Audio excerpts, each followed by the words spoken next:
working as senior data engineer in Robinhood, and here it is going to talk about self-service analytics. Thank you so much. Great. Hi everyone, my name is Aaditya. I'm here from Robinhood. I'm here to talk about self-service analytics using LLMs. So let's get started, right? Before we dive into the subject, a little bit about myself. As I mentioned, currently I'm working as a senior data engineer at Robinhood. Before this, I was working as a data engineer at Facebook, and I led a data science team at a mental health care startup. Besides work, I enjoy playing soccer. If anyone cares, I'm an Arsenal fan. Oh, nice. Okay. Okay,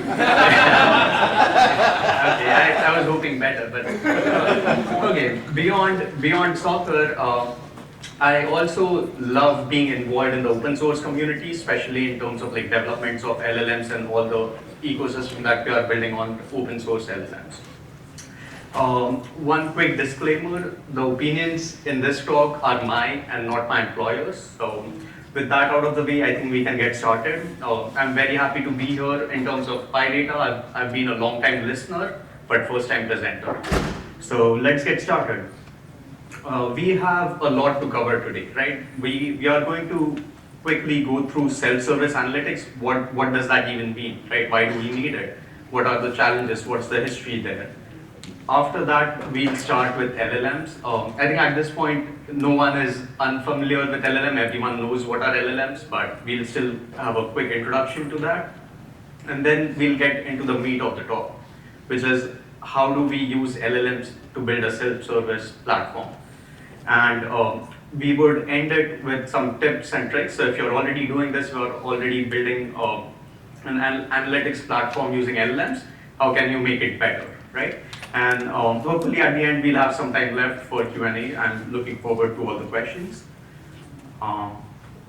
So self-service analytics, right? What exactly is? It is a system for automated data analysis, right? One might argue, why do we even need it? So the main reason for why we need self-service analytics is people who are taking the decisions, you can call them stakeholders, business, or whatever, are very different from people who are working in the data teams, who know how to maintain and build and analyze data.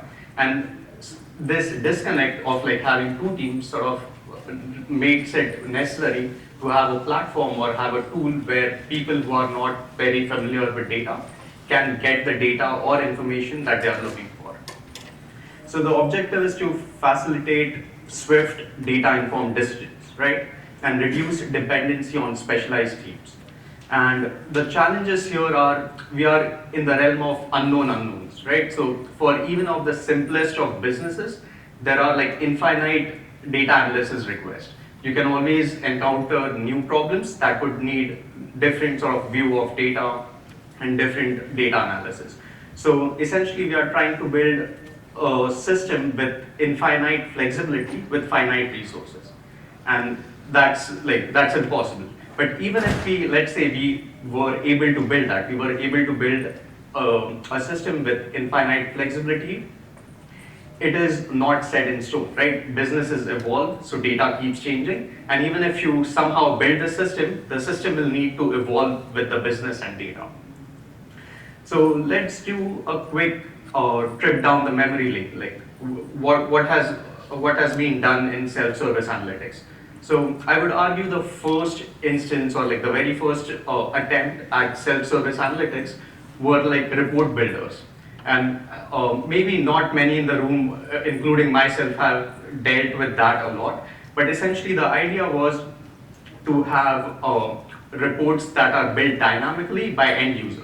An end user could be technical, non-technical stakeholder, or someone from data team.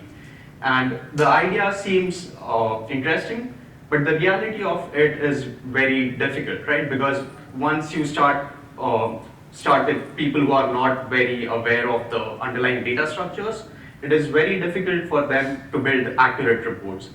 All the sort of assumptions that they make about data, that might not be true. And it's also not very flexible, right? Like you might not be able to build data across different domains in your business. So the next paradigm shift was dashboards. So if people remember, dashboards were going to be the silver bullet, where you build a dashboard for one domain and you hand it to end users and they can slice and dice data, do whatever they want and answer all their questions. But the sad reality of that is that's not true, right? Even dashboards do cover a lot wider surface area than reports. They are not infinitely flexible, right? You still need to update the dashboard as your business evolves, or if you need to answer any questions which are slightly different than what the dashboard was built for, the dashboard is pretty much useless. So the next iteration in self-service analytics was semantic layer. And this is sort of my least favorite one. So the idea of semantic layer is building a semantic layer or a common language on top of data, which is understood by both technical folks and non-technical folks. And the issue is, I think this sort of is a lose-lose situation, right? Because people who are working with data, they already have their tools and they have a thorough understanding of how to interact with data. They don't need to learn a new language which sort of arbitrarily divides the data into metrics or dimensions or have like this sort of like mumbo jumbo over data.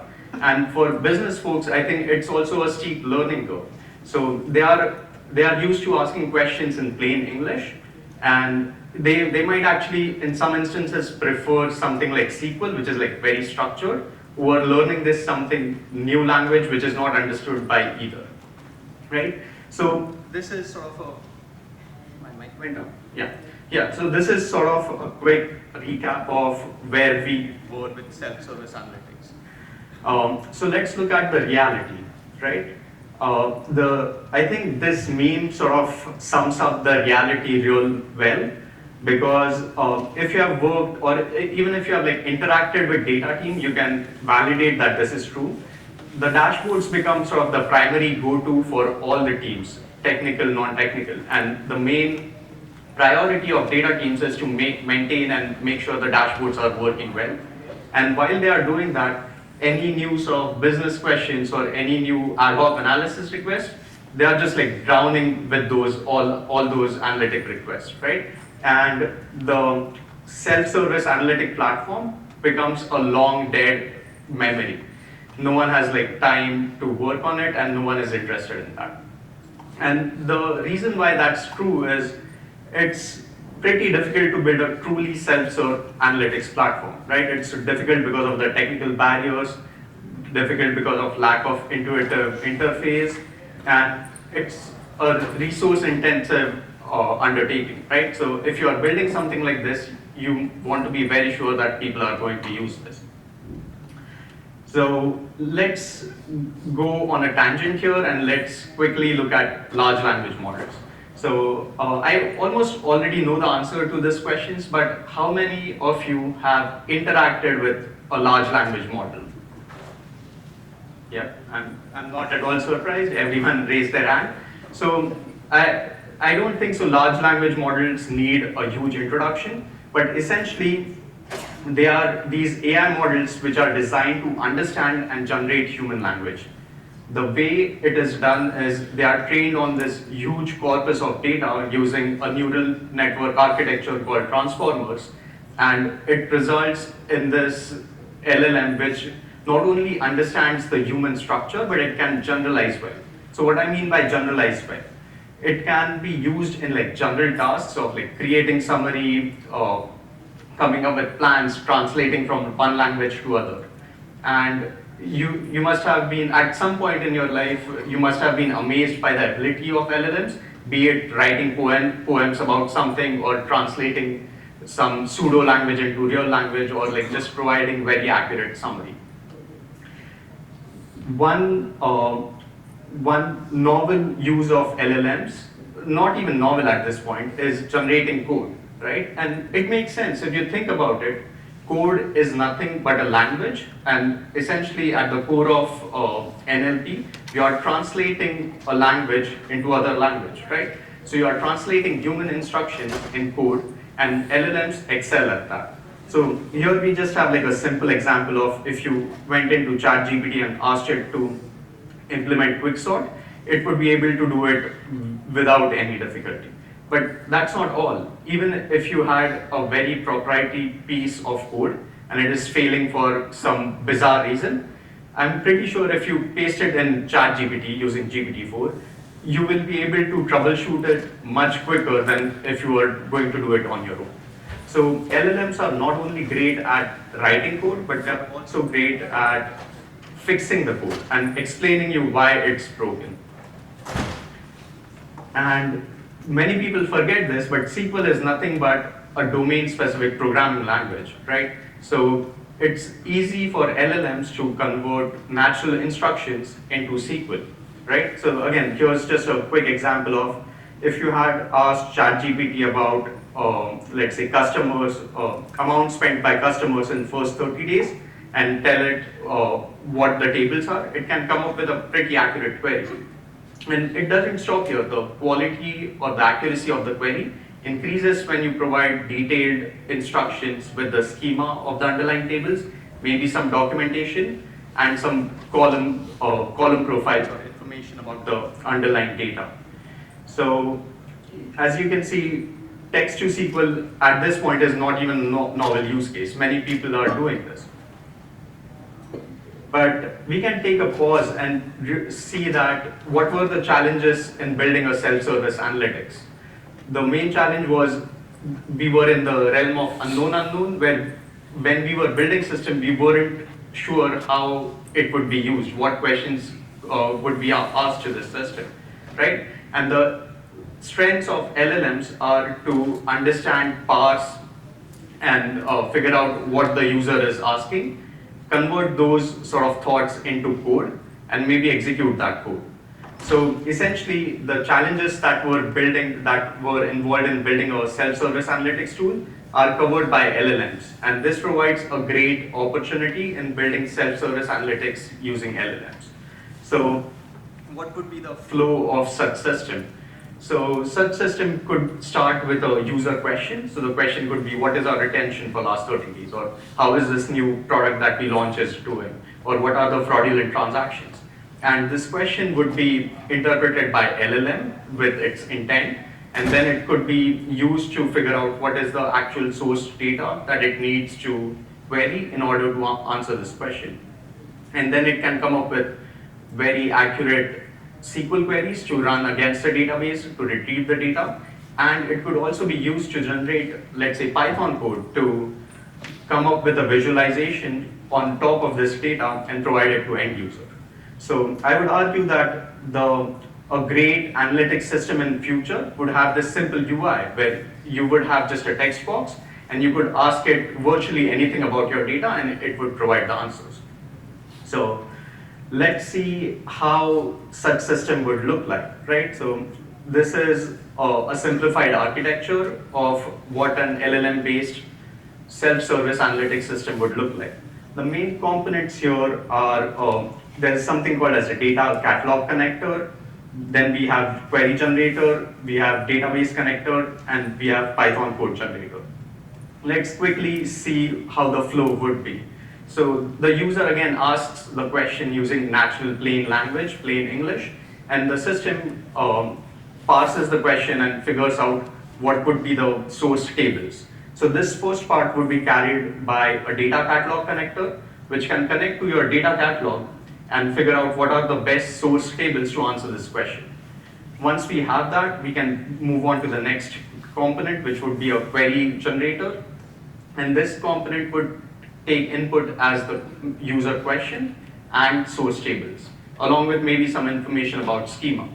And once we have this component can generate accurate queries. We can run those queries against the database using a simple database connector. And then we can generate final Python code, which maybe plots this in an intuitive way for the end user. So let's start taking a look at all these components one by one, right? So what's the objective of having a data catalog connector? So ideally, a data catalog connector should be able to connect to your repository with metadata, schema information, and documentation.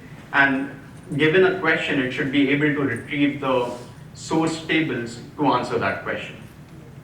So the workflow is very simple. As I mentioned, it takes input of all the things that you have in your data lake, data warehouse, or even a database, and it takes input as the user question, and it returns the appropriate tables that would be used to answer that question. And implementation here is, so first, the data catalog, depending on your company size, data size, could be as simple as a CSV file with table names and descriptions, or it could be as big as a system like Alation or Data Hub, where you have all your documentation, schema information, lineage, everything at one place. And for smaller data catalogs, if you have, let's say, just a CSV file with 1,000 rows or 5,000 rows, you can easily pass all that information to a LLM call, and the context lengths are pretty big these days, so you don't even have to do anything else. But let's say if you are working on an enterprise data solution with tens of thousands of tables, and let's assume, which is very unrealistic, but all of them have like very good documentation, you could use something similar to RAG, which is retrieval augmented generation. So it's essentially it's an interface on top of all this unstructured data, and it will give you the actual tables which answer the question, right? For the simplicity, I'm sticking with like ChatGPT screenshots, but you can feel free to visualize this as an LLM API call, or you could have your own LLM and it would look very similar. So what would be the simplest implementation of this data catalog connector, right?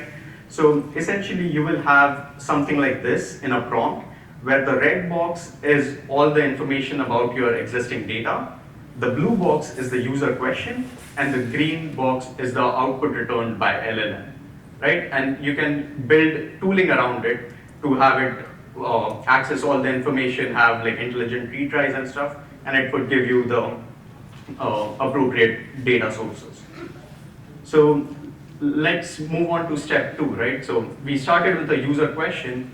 Now we have what are the source tables for answering this question. So the next component would be a query generator.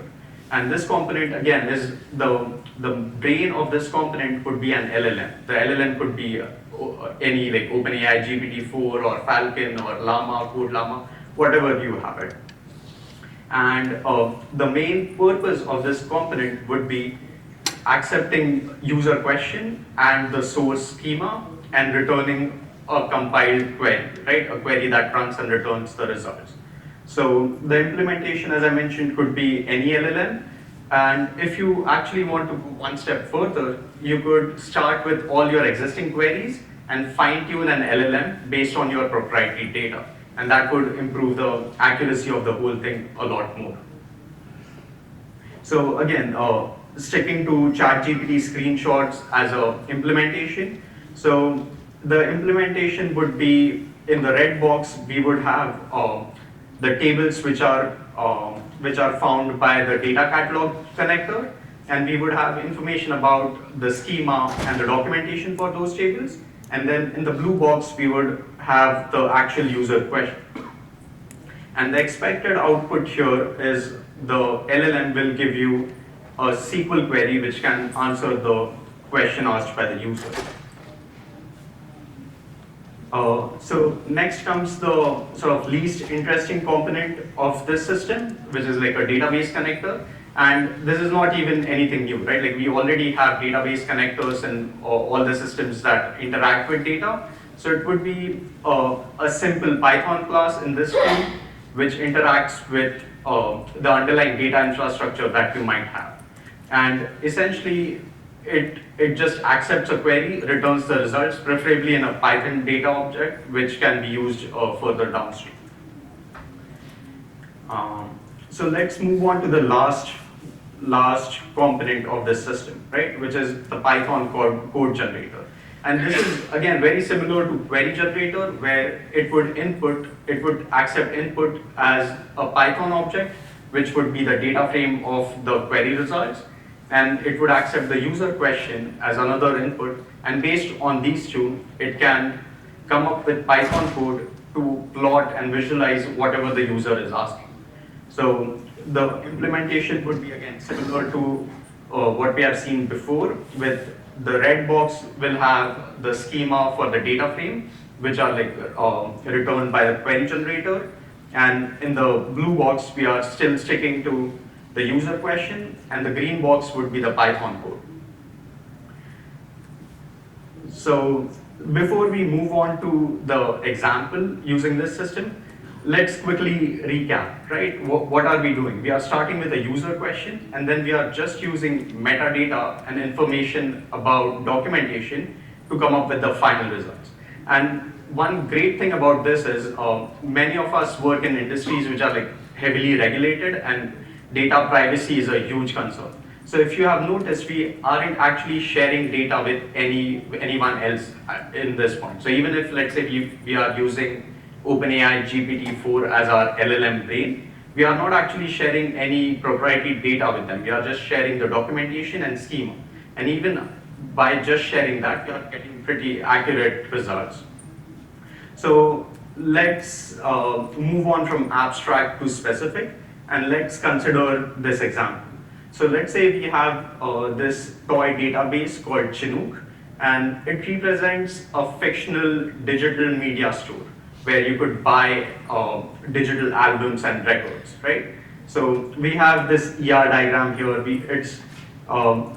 It has around like maybe 8 to 10 tables with varying levels of relationships between them.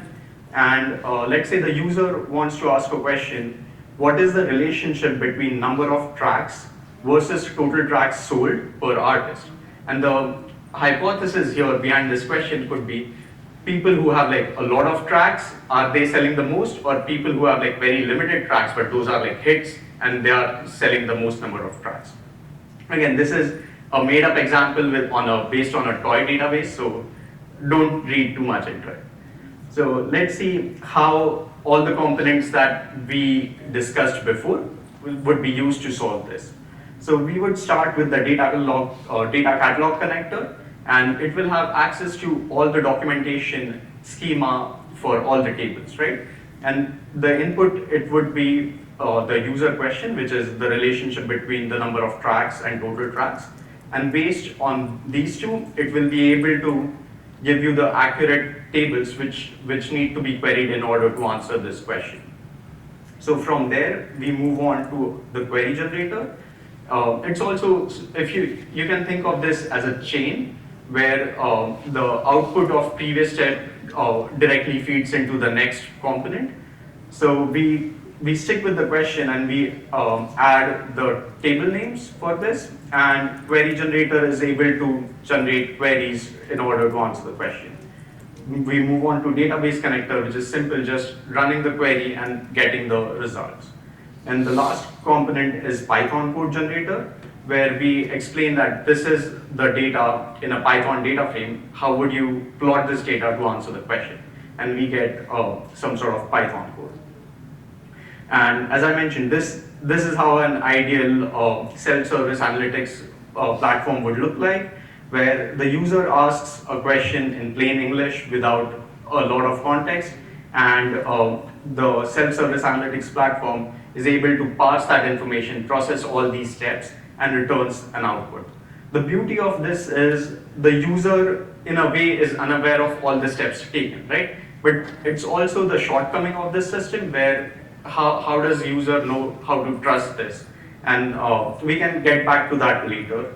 But yeah, this is how the ideal system would look like. So we have discussed LLMs in context of self-service analytics, right? So is this the long-awaited silver bullet to solve all your problems? Definitely not, right? So what are the limitations of this system? So the most important limitation, I would say, is dependence on data documentation.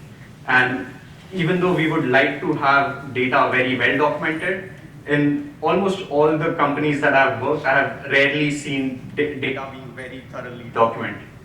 So the accuracy of the overall system is directly correlated with how much documentation you have. And maybe if you really want to build this system, first you need to work on getting the data documentation in place, and hopefully that will help you get started with the system. The other interesting limitation here is the accuracy, right? because we are dealing with the unknown unknowns, it's difficult to predict the accuracy beforehand. We can, once we have this system live, we can still have users use the system and provide us some feedback, and that would give us like some sense of accuracy of the system. But still, this is a big limitation, and we need to sort of like work to solve this. The slightly less important limitation is latency, right? Because we have this multi-step process of calling external APIs, or even if you had, let's say, hosted LLMs, all these sort of calls add up. And when you think about this system, it wouldn't be instant. It wouldn't be you ask the question and you'll get the results. It will be more like you ask the question, you wait for 2 minutes, 5 minutes, depending on the size of your data and all the intermediate steps, then you get the answer. But in a way, this system is not to replace the dashboards, which are like people are used to having like instant dynamic data. This is more to replace all those ad hoc analysis requests received by a data team, right? Where you get a Slack message or an email from a stakeholder, and then you have to spend your next 2 days on that. So when you compare 2 days versus 5 minutes, it doesn't look bad. But if you are comparing it with like milliseconds to 2 minutes, it looks pretty bad. And the last and again very important limitation is the nature of this system is non-deterministic, right? Because LLMs, even if you have like temperature 0, sometimes they are not deterministic. And the overall answers for like semantically similar questions could be different. And this also plays in the accuracy of the system, right? Where if you ask the similar questions and are getting like different results, you wouldn't tend to believe that system. But I think all these limitations are solvable to some degrees, and it's also like, if you are thinking of it from a replacement for dashboards or reports, this is not a good solution. But if you are looking at it from perspective of like ad hoc analysis, where they can take long, they are pretty ambiguous, and many times not exact answer is known before, I think this is a pretty good system. So hopefully I might have convinced some of you to either build a system or get a system like this at your job. Or let's say best case scenario, you were already building something like this, how do we improve it, right? So I think there are some really low-hanging fruits here which we can do to improve the overall system. So the first one is smart query retries, right? And when I mentioned LLMs, they are not only great at generating code, but they are pretty great at fixing the code as well. So in all the sort of query generator and Python code generator steps, we could use intelligent retries. Whenever the things fail, whenever the code fails, we can parse the output, return it back to the LLM, and try to fix it. The other important improvement is context. So if you have context about what the company is, or what's the question, or even what's the date today, right? So injecting all this context in the LLM calls would be great. So a simple example is, let's say we build this system without any context, and we ask the system, what are the sales for last 30 days, right? And this system, like the LLMs, they don't have any context about what's the date today. So they might just work off on an assumption and give you like a totally different date. So just injecting the appropriate context could help this system. And the last couple of points are, one is along like column profiles. So sometimes the SQL queries are very specific to the values you have in columns. And because you are not sharing any actual data, this could be a limitation. So coming up with sort of a summary of maybe low cardinality columns, where what are the unique values, how the data is distributed, would be very helpful for LLM to come up with accurate queries and improve the performance. And the last one sort of targets the trust building issue. So if the user is unaware of all the steps taken, they might not be willing to trust this system blindly. So maybe we could build a component which summarizes all these steps that we took and provides those summary of those steps to the user. So the user can not only read the actual results, but quickly verify what were the steps taken. And from improvements, we move on to safety considerations. So one of the major safety consideration in any LLM-based system is prompt injection, right? So if a bad actor wants the LLM to do something else, there are like pretty creative ways to do that. So again, I don't really have a good answer how to avoid this, but you should be pretty aware of this when you're building the system. The next one is guardrailing the LLM output. So we'll be running arbitrary code and queries on our very real data infra, and it possesses inherent risks. So maybe we can get around it by validating the queries generated in the previous steps without providing any context. So that would sort of like at least catch some of these attempts where bad actors are trying to, let's say, drop your production data. And the last one is the database access or access control lists are like pretty important for this because it's sort of just a text box, right? So people knowingly or unknowingly might ask questions which are related to the data they shouldn't be accessing, and having those proper database access controls is vital for this. Here I have some resources for everyone. So if you are interested in building this or like implementing this at your job or you are just curious, there's this open source library called AutoAnalyst, which implements a lot of these things out of the box. So you can just maybe clone the repo and like start playing with it. But if you are, let's say, more ambitious and you want to start from scratch and start building this, these are like some other libraries which are used for creating agents or implementing RAG or guardrailing the output, which would be helpful. And lastly, I have some open source data sets here which are useful for benchmarking and evaluating the performance of the system. So that's all I had. Thank you for listening in. I would love to take any questions if you have.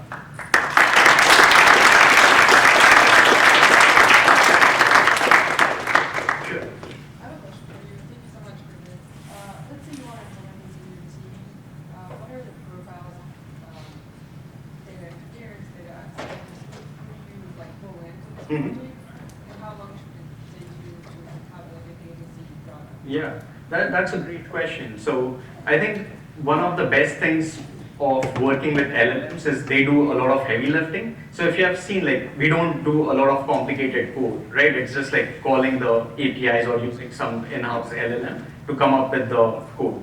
So I would say an ideal team would be a combination of like software engineers to do like the back-end and front-end work, maybe some data engineers to do the data profiling, data documentation, and just be more aware of the data systems, and having a data scientist who can like at least give you the primary metrics of what is the accuracy of this overall system. Does it sort of interact and behave as intended? And like the headcounts for all those positions would sort of like depend on like how big of a project, how big of a company, how big of a data set that we are dealing with. Sure. Have you experimented with fine-tuning any of these different components, and how much additional value, if you have, how much additional value did you get out of that, either in like latency or accuracy? That's a great question too. So I think the value in terms of accuracy is more correlated with the documentation than fine-tuning the LLM. So even if you use like off-the-shelf LLM GPT-4, it is pretty good at coming up with queries if you provide accurate description of the tables. But the latency is an issue, right? So, and latency and cost. So if you have, let's say, cost and latency constraints, I would say that maybe you start off with Code Llama and fine-tune that on your proprietary data, and that would give you some better results. Thanks. How do you think about evaluation of this sort of thing, like self-service analytics is providing value to the stakeholder? Yeah, that's a fair point, right? So one of the metrics that I would propose is just like the DAUs, MAUs, so how many people are actually using this. And it's a safe assumption if people are using it, they find some value. In terms of evaluation of the actual accuracy of the system, I think that gets a little more complicated, where initially you would have your in-house data scientist to maybe run, let's say, 1,000 questions or 100 questions and manually correct that, manually compute the accuracy. But later we could sort of incorporate user feedback, like similar to what you see on OpenAI, right? Like on ChatGPT, thumbs up, thumbs down, and that would sort of give you a good enough estimate. Sure. I wonder if you can share a general thought of whether it can be adopted massively in enterprise applications. I guess my concern is, again, whatever the analytics is, whether it's dashboard or ad hoc report, it's not driving the decision making and the business side. It's easy to see text in front, but it's not very easy to see a number in front. Like 10% is 50% Yeah. So I think the best. So what are people used to, right? Like all the stakeholders, what they do is they go to people and ask questions. So if we are able to replicate that experience from an analytics tool, I think the adoption would be great. And you could also sort of have some limitations, right? So if you are going to take a huge business decision, maybe you should like do it twice, right? So maybe do it with this system and then maybe have like a specialized data scientist sort of like review the work. So I think it would be a combination. It would be something similar like human in the loop, where maybe for 90% of the questions, it's just automated. You don't even have to involve anyone. But for like high stake situations, we actually involve a human. Oh, sure. Yeah, so you mentioned that the end users are like the business stakeholders. So have you noticed that there's like a learning curve for them to be able to use this and kind of have to ask the right question? And they also might need to know like how the data or the schema is like established. I think there is a slight learning curve for sure, but it's still, I would argue, it's lesser than using a new dashboarding tool or using this new semantic layer. One issue might be when you are talking to humans, both the humans are on some level, right? They have the context, the reality is same for them, but for such systems, the context doesn't exist. So the learning curve is providing context. For example, you might ask, what are the sales for August? And the LLM might not understand that you are talking about August 2023 and not August 2022. In terms of users having to know the underlying database or like the schema, I think that's not a problem because the whole point of having this system is we can like deduce information from the schema in the book. Sure. Do you have any reference on how to evaluate the risk, especially when you're rolling this out to businesses? So like obvious bugs is benefit, false positives or when it's not including all the categories. And somebody who doesn't know the domain and not only know the domain, they have to go through the SQL query to know that. So do you have any framework on how do you evaluate who should use it? So I think the training is very important. So when you, let's say, roll it out to users, you can first, my first advice would be like start small, where you don't roll it out to the entire company, to all the users, right? And then the training of like, sort of, in some ways explaining what this system does to the users is very helpful. So even the users are a little skeptical, right? Whenever they see something which is like completely not as expected, they can like provide you thumbs down and like ask questions.